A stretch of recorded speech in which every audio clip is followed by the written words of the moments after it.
We have several people online, so Matt, would you please turn up your camera on? Awesome. Yes, sir. So what we have today is a great opportunity for us to be able to interview managers before they interview us, so that they can tell us some of their expectations for as we are preparing ourselves for our next promotion. From there, just a couple of housekeeping related items for those people that are online. If you just keep your camera off, unless you're my panelists, if you have a question of some sort, just raise your hand on there and Cynthia will be able to cue me on that portion of it. In the room, just raise your hand and get my attention and we'll be able to interject some of your interrogations as well. From there, I want to start briefly just going down my panel line for each panelist to just briefly introduce yourselves, what you're managing, how long you've been in a leadership role. If we just kind of go down the brief line, I'm going to start online with Larry Robinson. Good afternoon, everyone. My name is Larry Robinson. I am the manager for the Eastern Service Area Real Estate, and I report to Keith Moore, who is in the room there with you folks today. I have been with the federal government for just under 49 years. Wow. I have been a manager for just over 39 years. I began my career in inventory management. I was spent almost 20 years as an 1102 contracting officer. I've been a real estate branch manager for just under 25 years now. Before service areas, I was a division manager in logistics, but we know how that went. And I have never been part of the Toastmasters. I've seen it a couple of times, attended a couple of meetings, but not actually had an opportunity to participate at this level. But I'm looking forward to the opportunity today, and I hope you get as much from it as I hope to get from you. Thank you. Excellent, excellent, excellent. Next up is Mr. Matt Bunk. Right, thank you, David. So yes, I was originally in the service center under PRG, probably my favorite group, but now I'm blessed to be in AHR. So I believe AHR is the right spot for me. I was rarely a manager. I was a manager for a very short time, but now I'm in a position where I am giving webinars and coaching managers on how to do performance management. So how to do their mid-cycle, how employees should do a self-assessment, and how do we close out performance plans. So I've kind of got a unique view where I'm actually helping managers give employees advice on how to close out and launch the FY24 plan. So I'm in a unique position. I'm blessed to be. Awesome, thank you so much, Matt. Mr. Sean Clark. Good morning, everybody. My name is Sean Clark. I am the Infrastructure Fit Team Manager in Planning and Requirements. I've been with the agency for almost 30 years. I've started in engineering services. I actually come out of Atlanta. I was in the southern region for 14 to 15 years before I moved over here to Texas. And I've been with the service center since it stood up. Excellent, so what? I'm a former Toastmaster. I haven't been in a meeting in several years, but yeah, I used to come religiously. Excellent. Mr. David Woodford. Good afternoon, or wherever we're at, everybody. My name's David Woodford. I'm the manager for the Employee Development Center here in the CSA in Engineering Services. I've been in management about 24 years. Here at the FAA about 12 years. Prior to that, I was a manager also with the U.S. Postal Service. Before coming here, I was an executive with Target Corporation. So I've been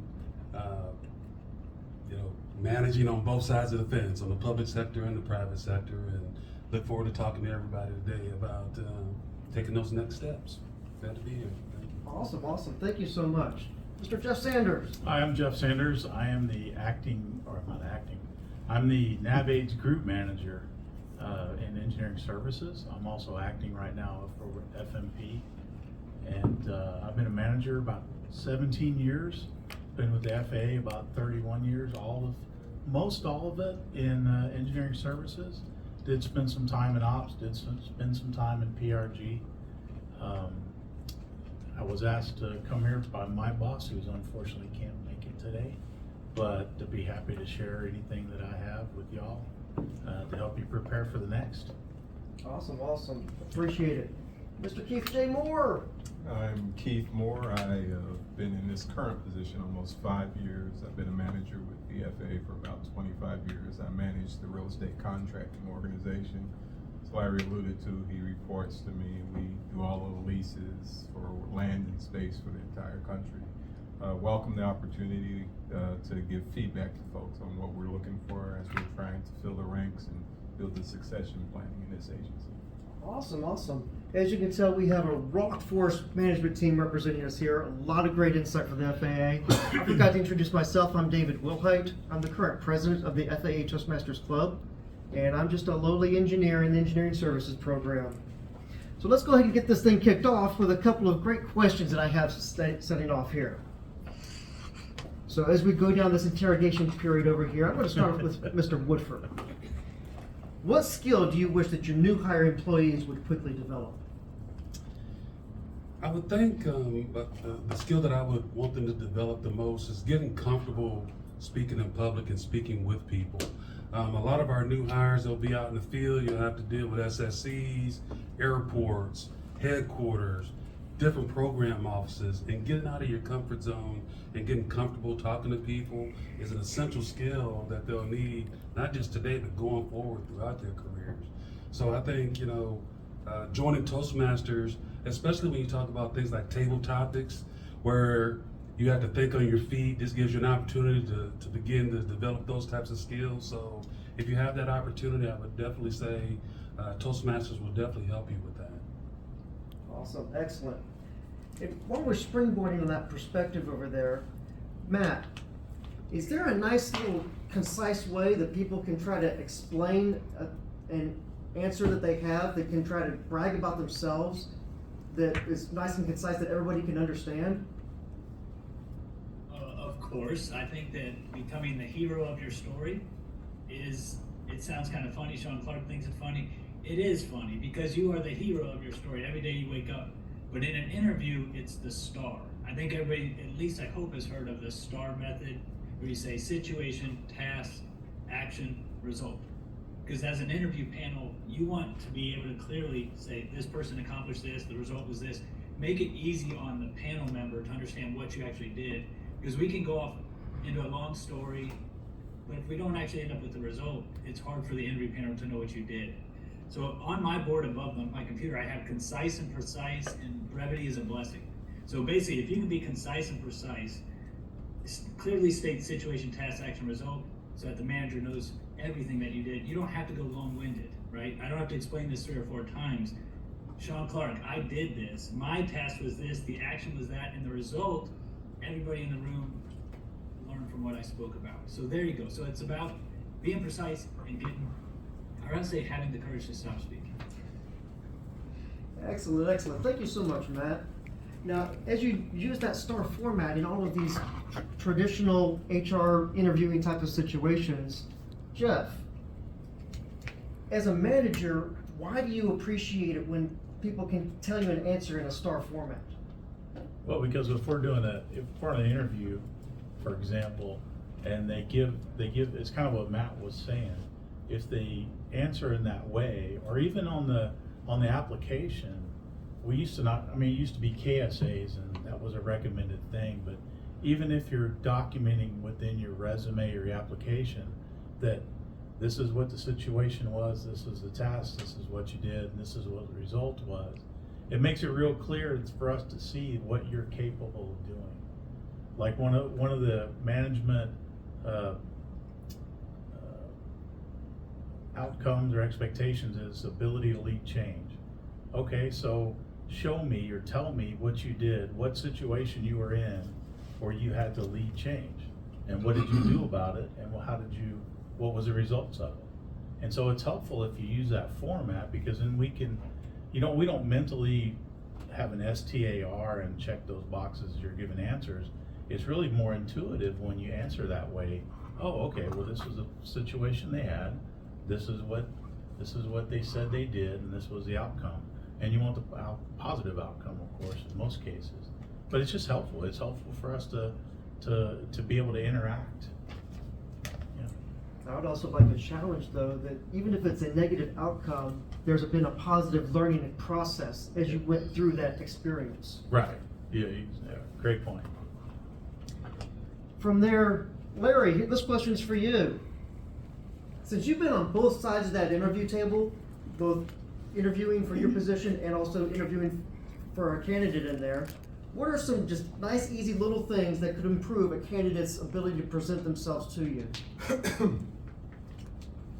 For me, while I know that the STAR method always seems to subscribe itself to the applicant or the person that's being interviewed, I think it goes both ways. If the individual understands what it is or communicates or listens to what it is that they're expected to be answering in an interview, and they tailor their answers and their responses specifically to that particular question in these interviews, then it's more likely that that individual will receive a higher score than where you just give a lot of examples of a lot of things, but not specifically the thing that was asked of you.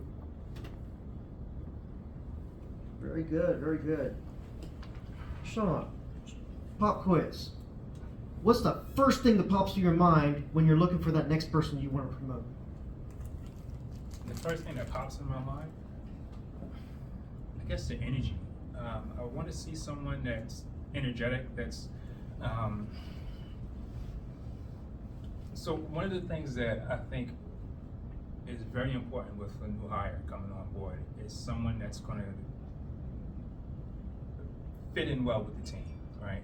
And this is not someone that's just going to sit in their cubicle or sit in their office and stay in their box, right? We want someone that's, you don't necessarily need to be bubbly and laughing and joking around all the time, but you have to demonstrate that you have a desire to want to learn, because you're coming into a new position that you may not have a lot of experience in. And unfortunately, for where we sit in P&R, when we bring people on board, the first thing we do is we pair them up with someone that does their job, and we say, okay, we're going to show you how to do your job by working with this person.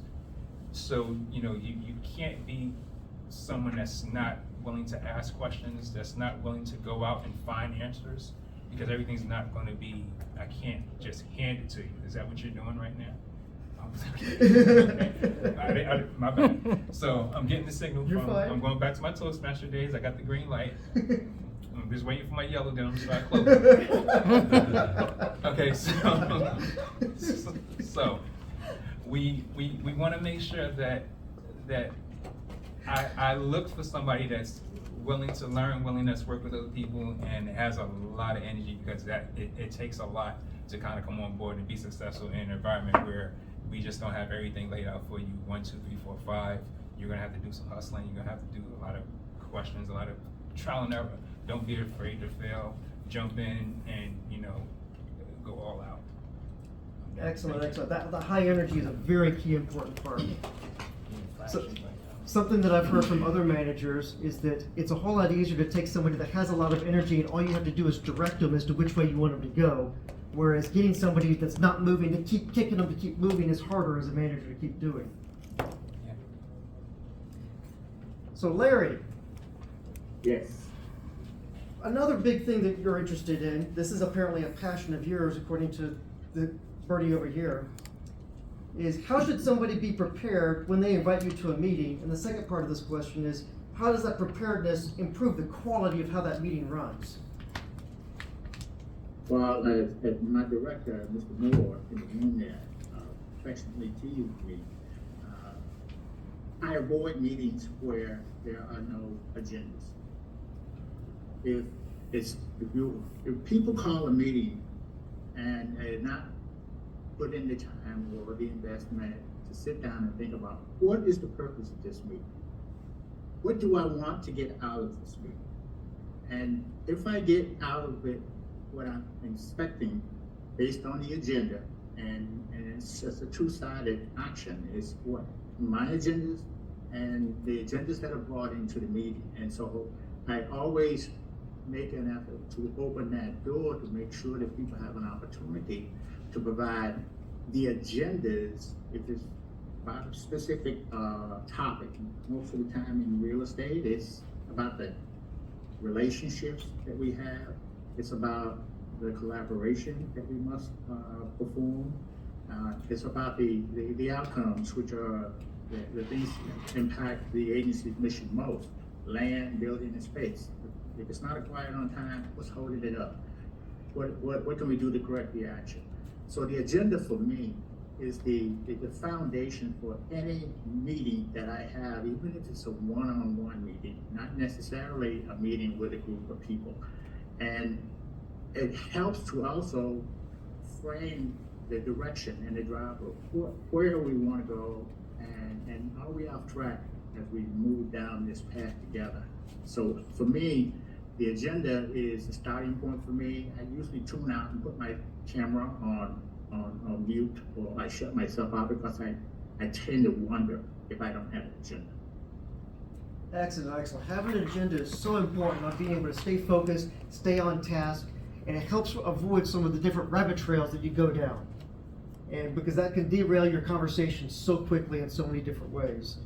Sometimes rabbit trails can be useful conversations, but many times it can delay the rest of your mission and agenda that you want to try to get accomplished. But when you are using that agenda, how is that work, when you're using that in the workplace, how is that more effective when you follow the Toastmasters model, where everybody has an opportunity to make their contribution, and that way every voice is heard without being obscured and overwritten by some other more powerful speakers? Well, for me, I think when in the framework of the Toastmasters environment itself, what it really is about is sharing different experiences, different ideas, and the things that are important to the individuals who are participating in that particular type of venue, or what is it that I can take away from somebody. Sometimes you even find people in these environments, or large environments, where you say, hey, I really was impressed with Matt. I think I might want to reach out to him sometime and pick his brains about some things, and maybe even mentor him. He made a career change. He went from an ATO to an HR environment. What was it that drove him from one particular engineer, one particular career path to another? The Toastmasters and like communications for me is, some jobs require a lot of communication, collaboration, multitasking, listening, and things like of that nature. And you can apply the Toastmasters rules. In this particular instance here, I think we also want to be open to all the things that we hear, and try to make sure we make time for them. And if we don't make time, find the time after the fact to go back to that individual, make sure that they are heard. Excellent, excellent. Very valuable wisdom. Now, if somebody actually comes in with that prepared agenda, Keith, can you explain to me why it's important to have a prepared presentation instead of trying to present off the cuff when you're at corporate meetings? So whenever you're doing anything, you need a plan. And preparing your agenda, sitting down, outlining what you're going to talk about, how you're going to talk through it, helps you to stay on track. A lot of times people get involved with telling stories, or an anecdote will pop into their mind, and before they know it, they're like, okay, what was I talking about? Not a good look for an interview. When you come into the interview, you want to be focused, you want to nail, you look at the question. That's you hearing what's being asked. Part of good communication first is the listening. So you look at the question, you take a moment and absorb what they are asking, what they're looking for. Talked about the STAR methodology. Once you understand the question, then you put it into that framework and you bring it back.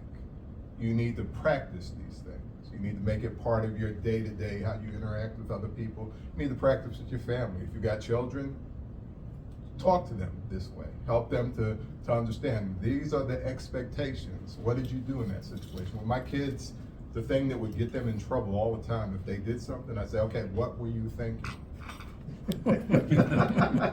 There was really only one wrong answer. I don't know.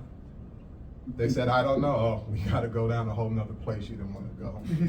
When you go into these type of conversations, an agenda helps you to organize and galvanize your thoughts. You need to not look scattered. When you get in front of somebody who has the ability to offer you an opportunity or a job, you gotta be focused. You're selling yourself. So have your agenda set in mind and make sure you tie right into that question and nail that answer in such a way that they're like, dang, they're good.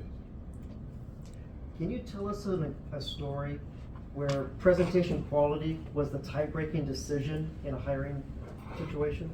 You know, it's interesting. So I told you right now I manage real estate for the whole country. My background is I'm an accountant by training. I managed in accounting for a number of years. Something happened and my career got blocked. So I was like, I can stay here or do I want to keep moving? So I started looking for the other opportunities. I got a detail in this, what used to be a part of this organization, did 90 days and it got extended, so I ended up doing 15 months and then the job was open. There was a guy who'd done it for 20 years. He was a slam dunk to get the job. But they gave me an interview because I was working for the regional administrator, everybody knew me, so I got some credit based on who I was and what they'd seen me do before. The other guy was the obvious pick, so they were not expecting me to come in and do an interview. I killed it. I came into that interview, I'm like, I'm going to sell them on my vision of where we could go, what this could be, if they will allow me to have the reins. I went in there and I sold myself like you wouldn't believe. You know, part of me in the back of my mind is, who are you talking about, man? Geez, this guy's good. We need to know him.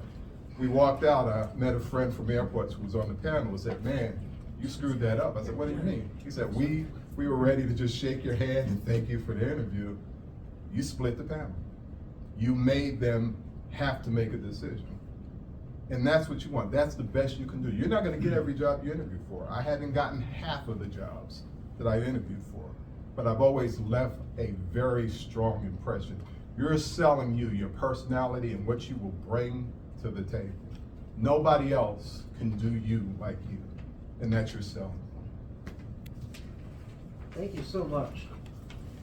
Now, kind of a running joke that I have with Mr. Sean Clark over here is, as he mentioned earlier, he has it's been a while, but he's been at the Toastmasters meetings in the past. And I've watched him give some very good storytelling related items. He's very good at telling stories. And the joke that I've come across with is, he's an effective manager. Of course he's a good storyteller.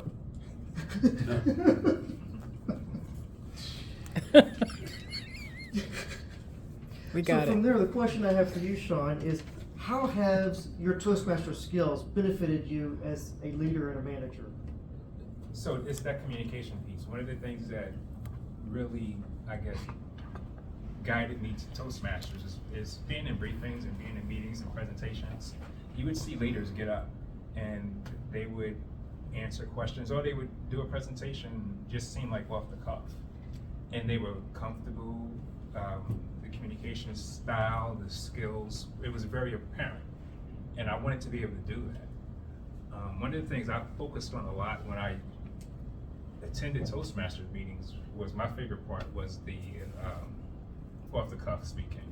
And I would make a point to just go to the meeting and take a topic, maybe 5 minutes before the meeting, and just try to speak on that topic for 3 minutes. That's not what the leaders did, right? But I thought that was an important skill to gain, and that's one of the things that I wanted to be able to do in Toastmasters was to become a better communicator, an effective communicator. And being able to walk into a room and just riff for 3 minutes, that's the start. But the preparation that Keith mentioned a little while ago, that's what really gets you there, right? You take the time to learn the topic, to learn the subject, so that when you are in front of an audience of 200 or 300 or 400, one thing you're comfortable, right? Because you know it. You know the material. You don't necessarily have to read it from a book. You can riff off the top of your head about, some arcane subject, and you can go and you can delve deep into it, and it just seems completely natural. But Toastmasters is the beginning of that journey, that hero's journey that Matt talks about. Yeah. Awesome, awesome. Thank you so much. I'm glad that Toastmasters has helped prepare you for your next career as a radio DJ. All right, David, Yes, sir. what's your biggest pet peeve that you observe as a manager? Wow, biggest pet peeve that I observe as a manager. I would say, especially when it comes to interviewing, I think the rambling, when people just ramble. When people, you ask a question, and when you're done with it, they've rambled so much, you're not really sure if they've answered the question or not, right? And that's where this STAR method really kind of helps you out. It helps you to step through the process, right? So it tells me exactly what the situation was, the task that I was assigned to, what actions that I took, and what was the results of those actions, right? And you have a very concise answer to whatever the question is, right? And that way, those people that are interviewing, so after the end of that interview, if we're all sitting around like, what did that person actually say? Did they actually answer any questions? So if you get into a situation where the interview panel is asking themselves those questions like, did they answer any questions? Then your odds drop dramatically, right? So, you just wanna make sure that, one of the things that I do before I go into an interview when I'm kind of preparing for one is I come up with stories. So I say, if they ask me this, what would my story be? Because you want your resume and your stories to balance, right? You don't want a resume with all this great stuff in it, and every question I ask you is about one thing.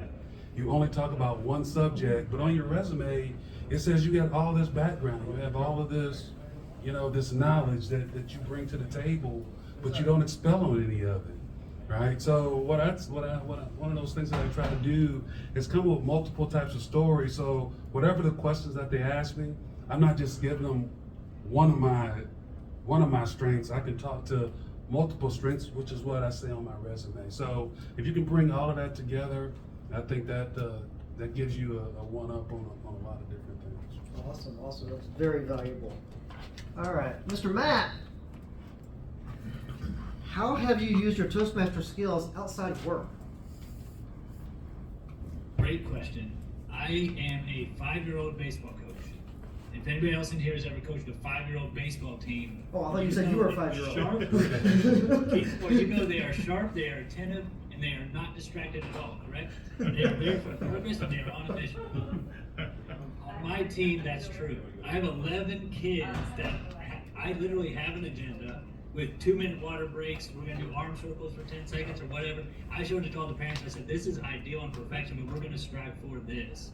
And all of a sudden, the parents had the kids there on time.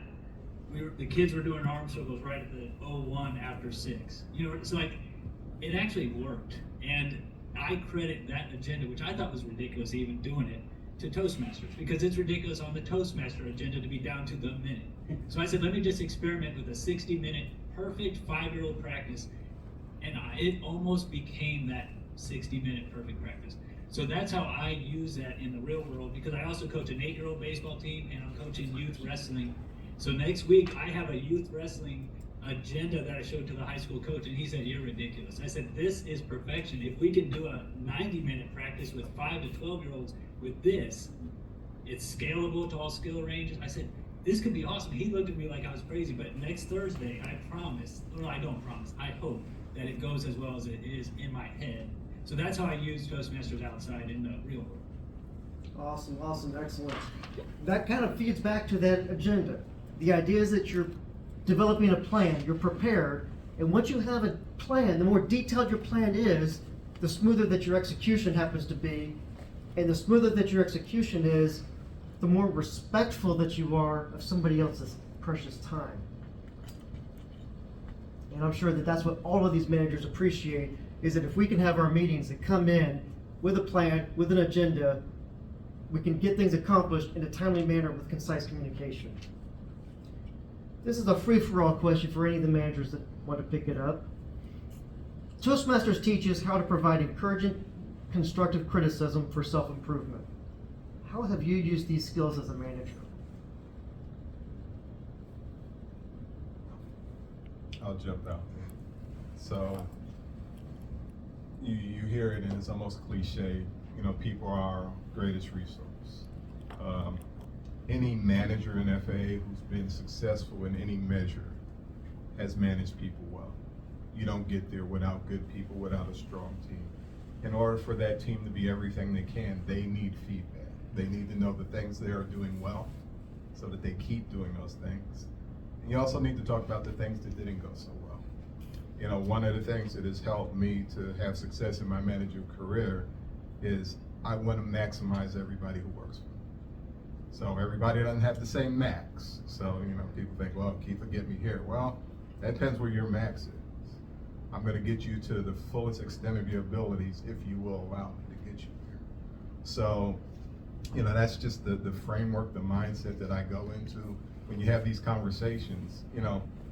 As a person, if you were my friend and I'm doing something wrong and you don't tell me, what I'm going to tell you is you ain't really my friend. Why would you let me do something wrong? So as a manager, if I want you to be successful in this organization, how can I not give you the plus and the minus feedback to help you get there? Excellent. So within the Toastmasters organization, there's one section that is prepared speeches. And these managers have already explained the importance of actually having a prepared message for your effective communication messaging in there. This last example on here was that on evaluations. That's another key part of the Toastmasters organization, that we provide immediate evaluations, immediate feedback to you. And he just explained the importance as to how the managers actually use those skills. Another key part of the Toastmasters program is table topics, which is where we learn impromptu speaking, and Mr. Sean has explained the importance as to that key skill set, why he wanted to be able to think quickly on his feet. David also mentioned it on his very first question, that he was interested in people being able to develop their table topic skills.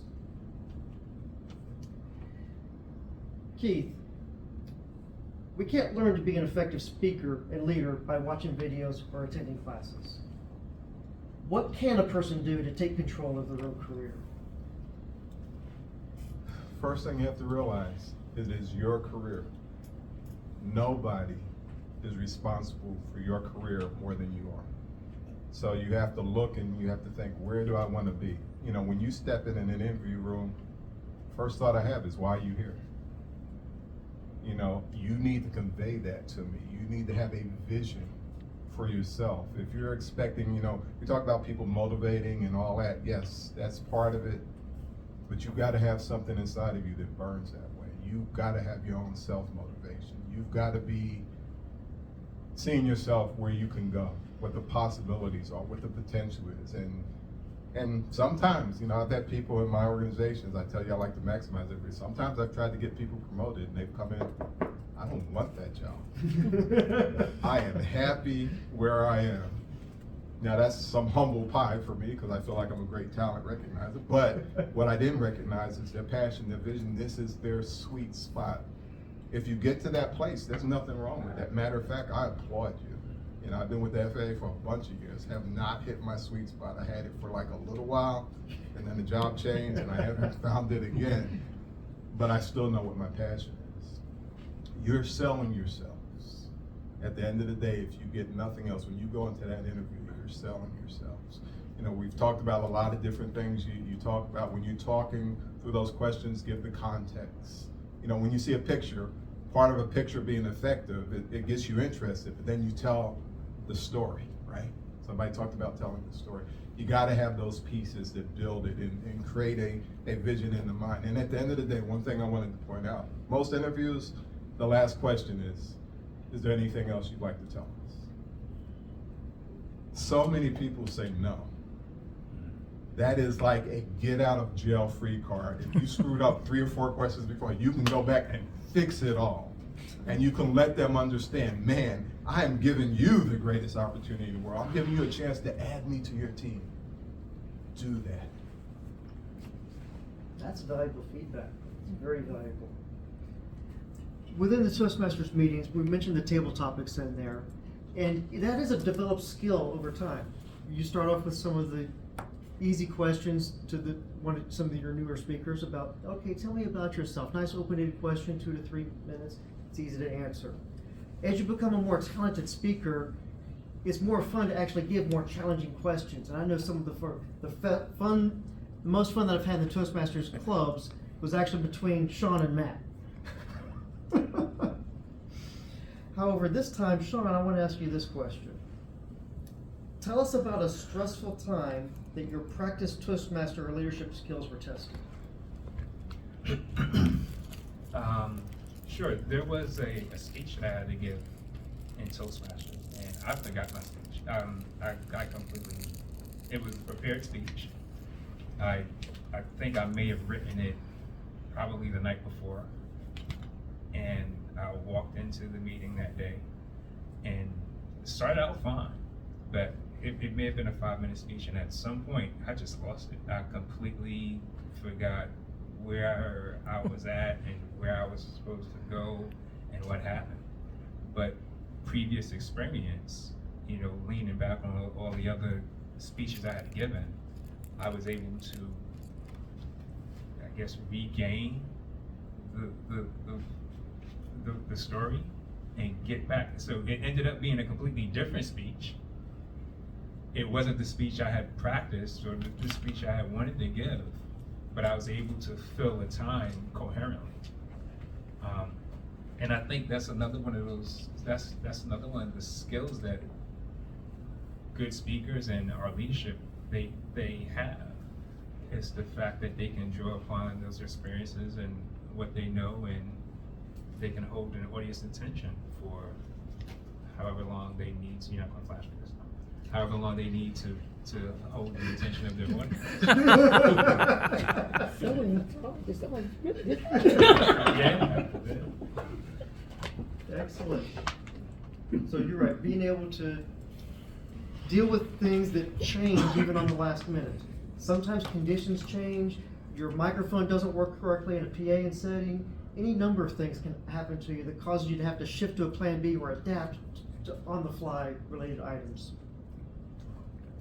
I like to tell the story where I was running a business meeting at one time. It was an online virtual meeting, and one person had come up with a concern that says, we can't do that because of code XYZ, which completely caught me off guard. I'm like, well, if that's true, then I'm completely hosed. I continued with the meeting, proceeding through there, and I was able to take that request on there, delegate it to somebody else that was on the call that says, while we're in this call, can you go look up this other code over here to verify this? And from there, continued with the meeting. A few minutes later, he was able to come back with the clarifying stuff that says, that part of the code does not apply to this situation because XYZ. We were able to resolve the situation. I was able to take the issue, delegate it, get it solved, get the feedback back to the original concern, all during the same meeting. And I never lost pace with running my entire meeting and project. To me, that was a great example on being able to deal with things on the fly.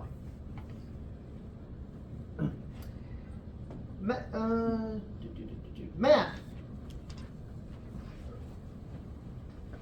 how has your Toastmaster skills opened new doors and opportunities for you? These questions are tailored for me, so thank you, David. Like Keith said, I've lost, or I don't even call it a loss, but I've gotten second or third in my mind at interviews several times. It's completely directed my career.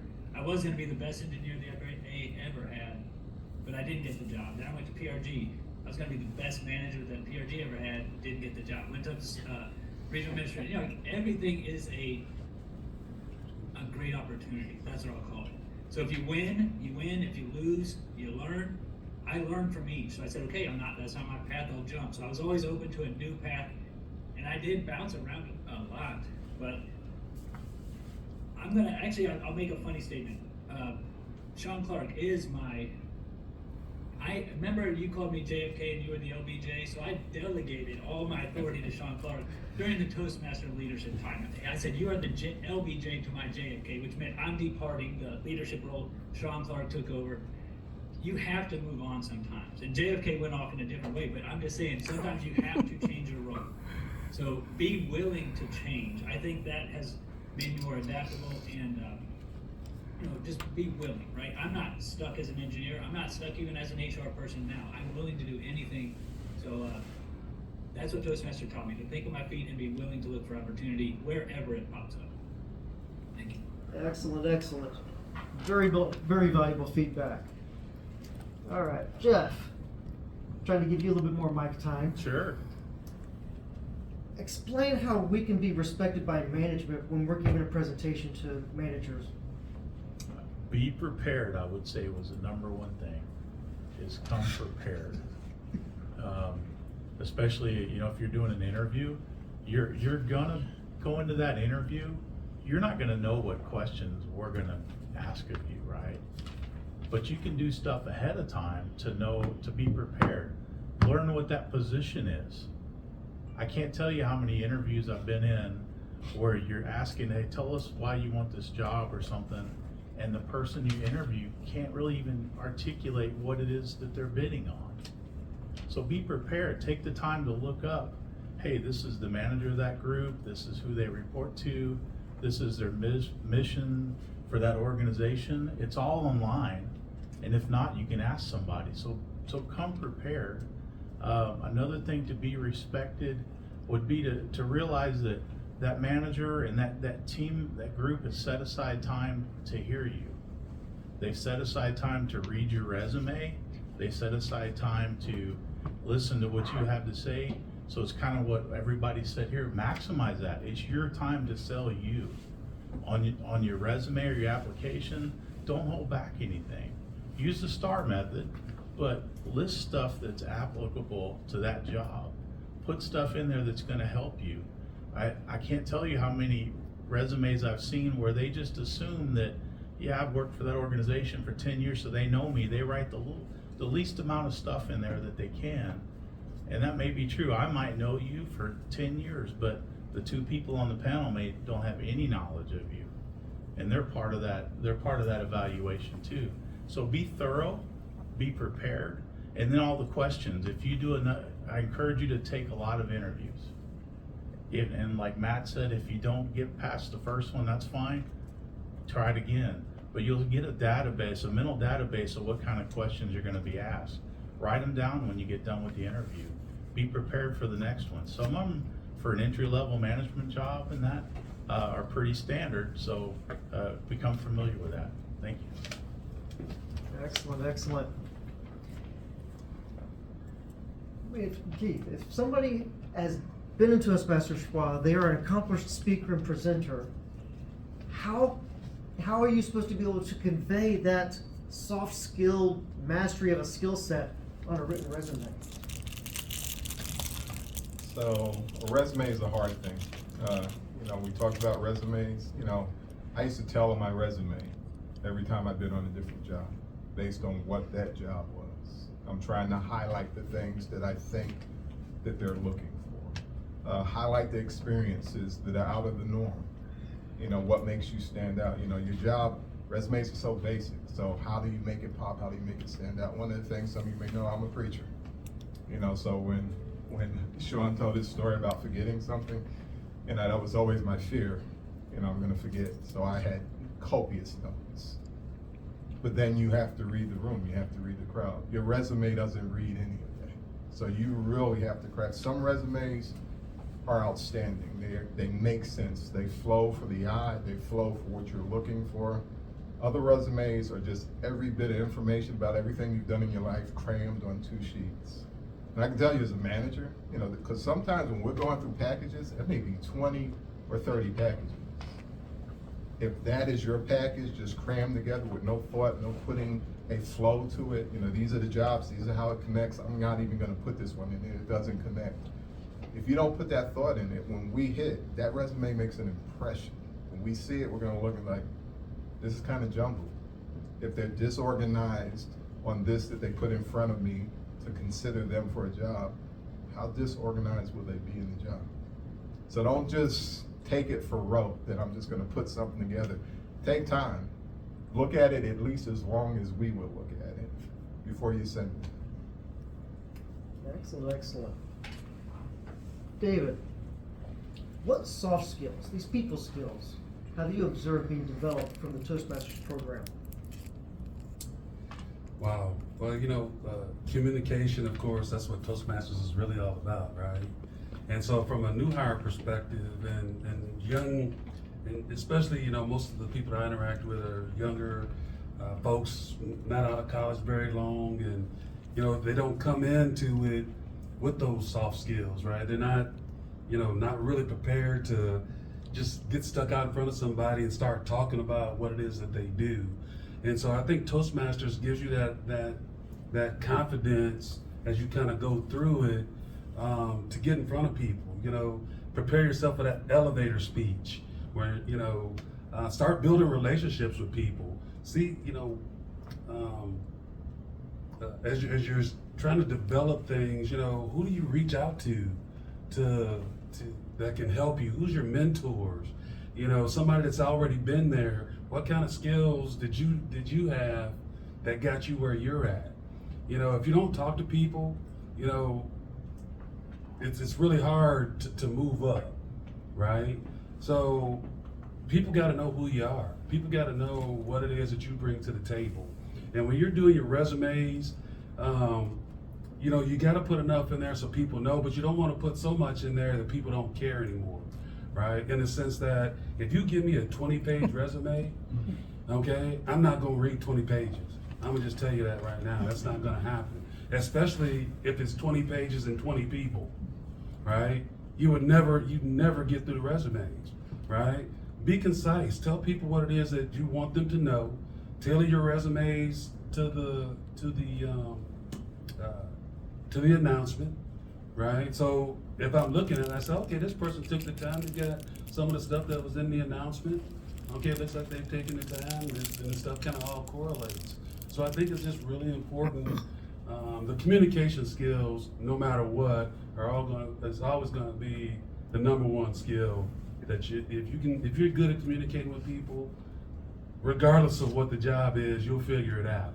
It's when you struggle to communicate is when it becomes very difficult, right? People can deal with you, you know, with the little intricacies, but you know, that's one other thing. Shameless plug. This is outside the Toastmasters, but we were talking about interviews. The FAA provides a resource called Interview Stream. I don't know if anybody's ever heard of Interview Stream, but if you go into interviewstream.com, you can put your FAA email address in there, right, and develop and create a profile in there, and it teaches you how to do interviews. It's got a camera, hooks right into your camera. You can create questions in it. It's got some questions that are already standardized in the system. We've used it for the succession planning program, for the program for emerging leaders. We've used it for a lot of programs here at the FAA. So I want to use that kind of shameless plug to kind of throw that out there as another tool for you to use to help you, you know, on your interview. So once you put your interview in there, you can hit record. It records it. You get to see what you look like during an interview, right? You see all your ahs, your ums, the things you did well, the things that you didn't, and you know, you can improve from there. So just wanted to throw that So out. interviewstream.com. Interviewstream.com. That's a great resource. So just wanted to throw that shameless. So plug. everybody has a chance to write it down. I'm going to give you the opportunity to, you can write it down on the back of the flyer right here that I'd like to pass around over there. So can you pass that around to the folks behind you? I think they put it in the chat as well. Great job, Cynthia. From there, I'm going to, let's see, open question to any of you. Have you seen any examples of where some of the Toastmaster skill has helped with any conflict resolution situations that you've dealt with?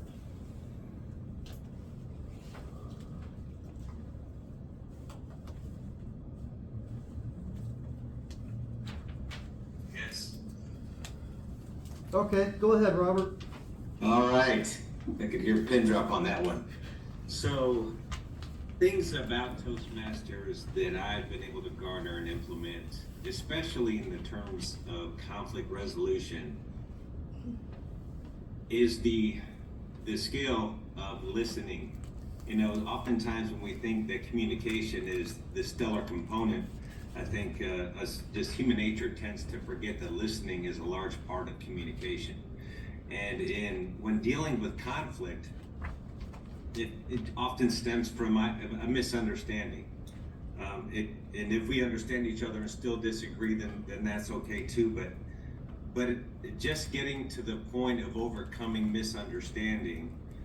I read in a book, many of you probably read as well, you know, seek first to understand before seeking to be understood.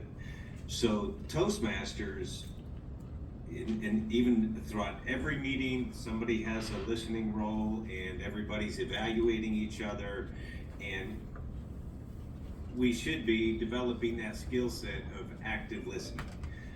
In terms of the speaking component of conflict resolution, another facet of Toastmasters is we've created a safe place where we can be open, transparent, certainly striving to be respectful, courteous and tactful in our communication. And those facets alone have helped me overcome all kinds of conflict, whether large or small, in the workplace. And frankly, at the home and at the grocery store and you name it. So listening and being respectful. Excellent, excellent. Thank you so much, Robert. Now, in the very beginning, obviously, I don't know how long you've been on our Zoom channel for a moment, but since you've contributed from there, I'm going to backtrack for a brief moment and have you introduce yourself to the other people in the room that may not know who you are, how much time you've been in some type of management or leadership role, and what you know about Toastmasters. Okay, I started Toastmasters way back in 2000 when I worked for Eddie Bauer World Headquarters, and they had their own Toastmasters organization. It was a brutally honest environment where people started to tell me all the things that I did wrong in my communication, but it was okay because it's made me a better person. In terms of supervisory roles in the FAA, I've held 4 different roles over my career with the FAA. I am retired military, 28 years, three and a half in the Navy, and then another 25 in the Coast Guard. Enlisted 14 years, officer 14 years. And I can see one person's leg in the room outside of the gentleman against the wall. I can't see anybody else, but suffice it to say, I've had opportunity to sit with David and the FAA Toastmasters group a few times, and if you're new to Toastmasters, I'm telling you, you are investing in yourself. You will only get out of Toastmasters that which you put into it. Have thick skin because it's a safe environment where people can give you feedback on your organization skills, your communication, not only in talking but also in listening. And it's well worth the few pennies you have to put in to contribute as part of that organization. Awesome. Thank you so much, Robert. So there again, I kind of put Robert in a very similar category to Sean, that it's been a few years since they've come in. They occasionally come in and bless us with their attendance, and it's always a fun activity anytime that these guys show up to our meetings. From there, I want to try to start getting into a little bit of the wrap-up portion of it. So the Toastmasters organization, we do meet twice a month. I hope everybody picked up a flyer from here. It's roughly bi-weekly. First and third weeks, but then from there, especially managers, you have the same meetings every single week at the same time. So from there, we stagger our Toastmasters meetings to be Tuesdays and Wednesdays so that at least you can have a second chance from that same meeting that's not always conflicting with the Toastmasters events. There's tremendous self-development that comes out from this Toastmasters organization. As Robert mentioned, you get anything out of it that you put into it. If you give it a half-hearted effort, that's what you're going to get out of it.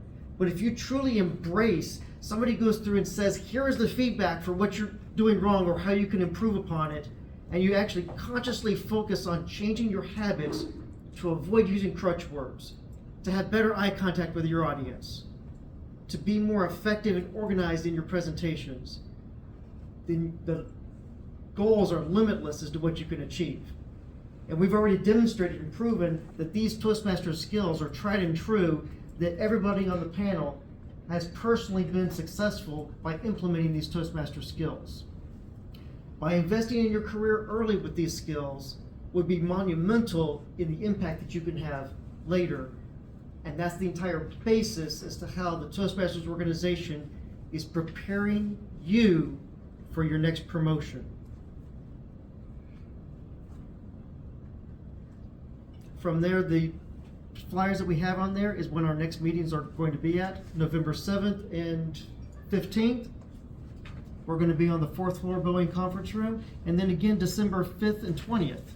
There again, the first Tuesday and the third Wednesday. From there, being very respectful of everybody's time, we have about 4 minutes left on here. Just a general open forum. Are there any other questions that I've forgotten to ask these valuable managers that I haven't asked them already? Can I have 15 seconds? Go ahead, Robert.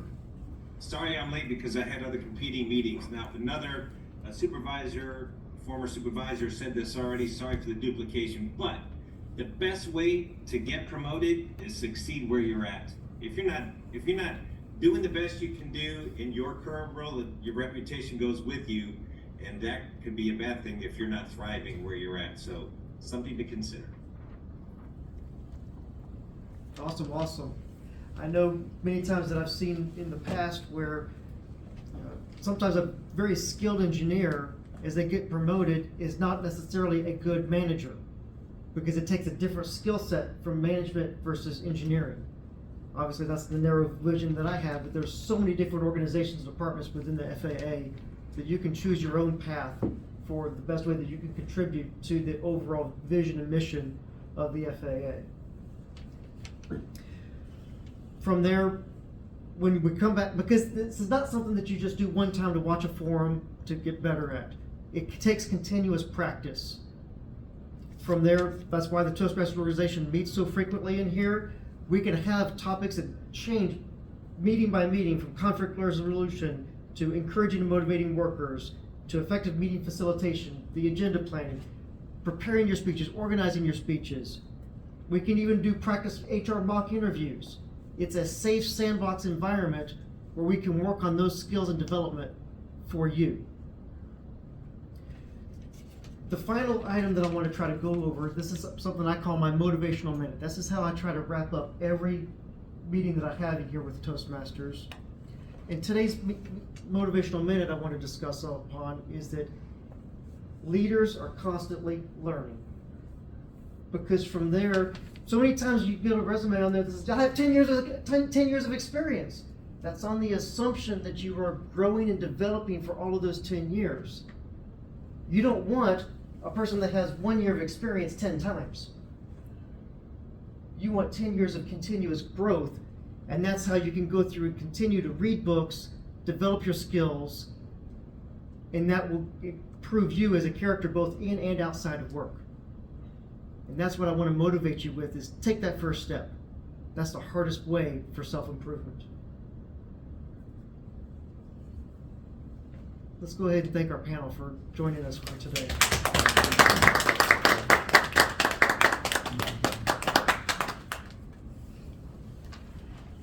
If there's no other pending items, go ahead and we brought snacks in for you here. Go ahead and raid the snack trays that we have. There's some bottled water on the back side. Make sure that you've signed one of the 4 or 5 sign-in sheets that's around on here, and join us on our next Toastmasters meetings. When we have a chance to get there, I can explain to you some of the details of the websites that we have, the Easy Speak, the Toastmasters.org, the entire education pathways as to how the Toastmasters organization is structured, as to how you can start participating and start improving on your self skills. And from there, I'm going to adjourn us 1 minute early because I respect everybody's precious time.